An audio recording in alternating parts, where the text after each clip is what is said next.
Hello everybody, Alex here from Snake on Exotics, and today is the first day back of 2025 and we have our first animal delivery of 2025. So it isn't the full delivery, we have had one thing not turn up, but I have that coming. I've got a replacement one coming next week, so shouldn't be too worried about that at all. But apart from that, let's crack on and let's see some animals. Way!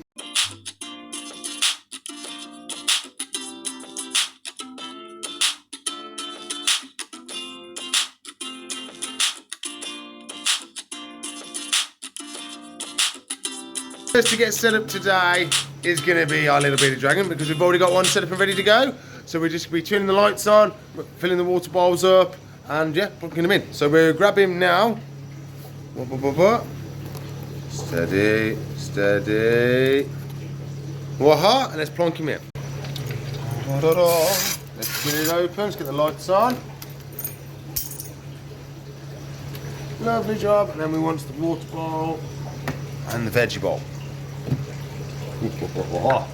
I'll freshen these up and then he can go in.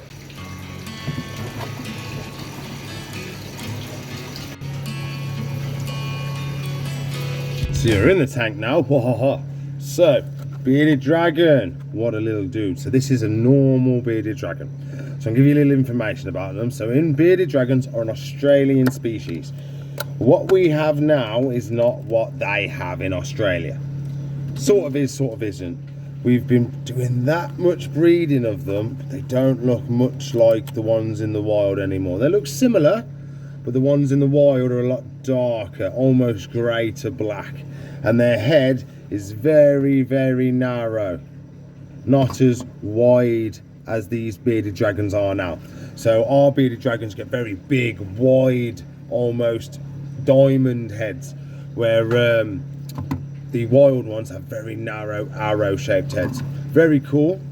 So this is a little baby beardy, very small, little hatchling almost. So it's very important we keep him very warm, because they're born in peak summer of Australia. So you're talking in the cracks and crevices, 40 degrees, because that's what we're immunating in the tanks. We're not trying to replicate outside in Australia, because you're talking 100 or more Celsius. With these, we do the temperature inside the cracks and the crevices, because in the daytime they don't come out. They hide in cracks and rocks, and that's all they do, waiting for it to cool down, and then they come out, eat bugs and mostly veg as they get older. But this is a right little dude, this is. So we're going to put him in. Let's change where you are. Okay, little dude. I would like it if you were a little bit more chunky. I would. So we're going to try and get you to have some buggies, I reckon. I don't have the tiny ones, but I do have some mediums. I found, sorry, largest. So I'm going to pick some small ones out of here. And I've seen these smash really big ones, so I'm not worried about them being medium. Sorry, large. He should smash them anyway. So we're going to leave him now to settle. I've put 4 in, so I'll keep an eye on him and I'll count him in a while. Hopefully 4 will all gone and he'll be nice with a full belly.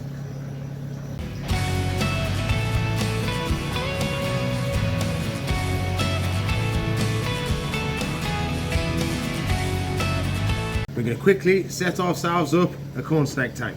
So what's going to happen, he's actually got a 3-foot enclosure for this little baby corn, because it's easy just to get that set up ready, because he knows what the outlay of spending the money. And what we're going to do is he's going to live in this, inside the wooded enclosure, while he grows bigger. So the enclosure will heat and do everything this needs, and then once he's a length and a side, he'll release him into the enclosure and he'll be big enough to go in the enclosure and not escape or anything like that. So it's a corn snake, a very nice corn snake. They're very good for beginners. They can get 5 to 6 foot though. Everyone thinks they stay small, but they can get rather large for pet snakes. They're commonly found in America, that's where they originate from, and they go in the cornfields looking for mice and rats and stuff. So they're very cool snakes. There is a lot of cross information about them though, because they are an American species and the American reptile world is 10 times bigger than the English one. There's a lot, the information is pumped out a lot more. So, because their humidities and temperatures is completely different to us. So for example, their humidity over there on the average is about 70 to 80 degrees, percent, sorry. and in England it's about 30%. So where in America you could have them on sawdust and the humidity is perfect, when in England you have them on sawdust, the humidity will be as dry as anything and they won't shed properly. So we need cocoa fibre and stuff like that just to allow them to shed. So we're gonna have a nice coconut for our hide, fresh water bowl, and then we want a piece of cork bark. So I've got a couple of little pieces, just in case he decides to shed, give him something to rub on. There we go. I think that's going to do us for now. I will get some water in a second. Let's grab ourselves a corn. Okay, so he or she is. We've got his feeding records and when they, is that when they last fed him? Oh no, he's due today. Well, that's no good. He's been delivered today. So he's due tomorrow. We're going to have to feed him tomorrow. Definitely. So, this is going to have to stay with us. So I'm going to stick that on there so we don't lose it. Okay, here we have our lovely little corn. A meal corn, I believe they are. It is, sorry. Oh, yes, it is a little one. Oh, she's a little one. Look at that. Wow, she's a proper little Boster, she is. Lovely yellows. What's that, more of an orange? Orange, white and pinky, orangey red. Very nice. What a cool little snake. So what we're going to do, we're going to put her straight into a hide. So can I put that way? Still can't see. Still can't see. We'll adjust. We'll adjust. So we want to go head into that hide straight away so then she can settle in really well. Let's get a bit of a close-up for you. Let's change the angle of the dangle. Oh, there she is. Look at that. Look at that orange pop and the yellow. Beautiful. And there's almost like a peachy scale in the middle as well. Very cool. Okay, now, if we get her in here, she will calm down straight away. Look at that. Almost like I know what I'm on about. Whoa, hey. There you go, water is done. So normally we would put a lot more in, but we're just letting her settle now.